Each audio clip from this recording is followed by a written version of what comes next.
तो गरीबदास जी महाराज जी ने जो अमृतवाणी बोली 300 साल पहले, उन्होंने अपने भक्तों के लिए नहीं बोली, उन्होंने अपने लिए वो वाणियाँ नहीं लिखी, उन्होंने गोपाल दास के लिए वाणियाँ नहीं लिखी। पुण्यात्मा, वो वाणियाँ परमात्मा ने आप और हमारे बिचली पीढ़ी वाले हंसों के लिए लिखी थी।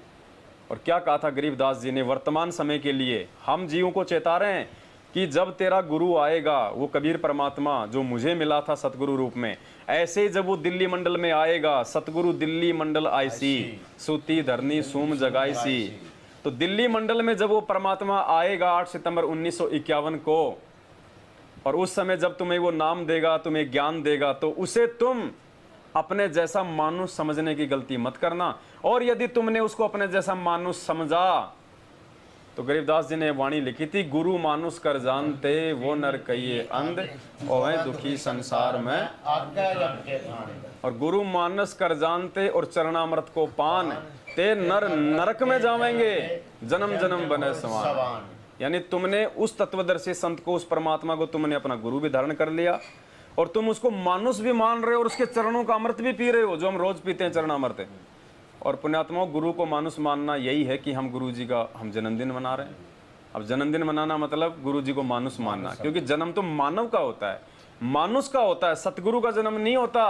परमात्मा कहते हैं ना सतगुरु जननी जने, और जाके माना बाप, पिंड ब्रह्मंड से रहित ना वहां तीनों ताप। और परमेश्वर कहते हैं हाड़ चाम लहू ना मेरे, कोई जाने सतनाम उपासी, तारण तरण अभय पद दाता, मैं हूं कबीर अविनाशी। तो गरीबदास जी ने वो वाणियां आप और हम सिखाने के लिए, समझाने के लिए लिखी हैं। हम केवल नित्य नियम को ये करके छोड़ देते हैं कि ये तो गरीबदास जी अपने सतगुरु के लिए कह रहे हैं। गरीबदास जी खुद परमात्मा थे भाई, उन्होंने कौन सा सतगुरु बनाना था? वो तो पार हुए थे, वो तो लीला कर रहे थे परमात्मा, एक भगत की और भगवान की।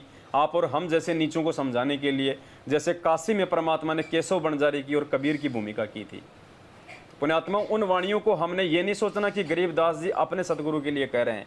वो वाणियाँ गरीबदास जी ने हमारे लिए लिखी हैं। हमने अपने पूज्य गुरुदेव सतगुरु रामपाल जी भगवान को निमित्त मान के, उनको आधार बना के इन वाणियों को हमने अपने जीवन में डालना है, तब कहीं जाके हम सफल होंगे।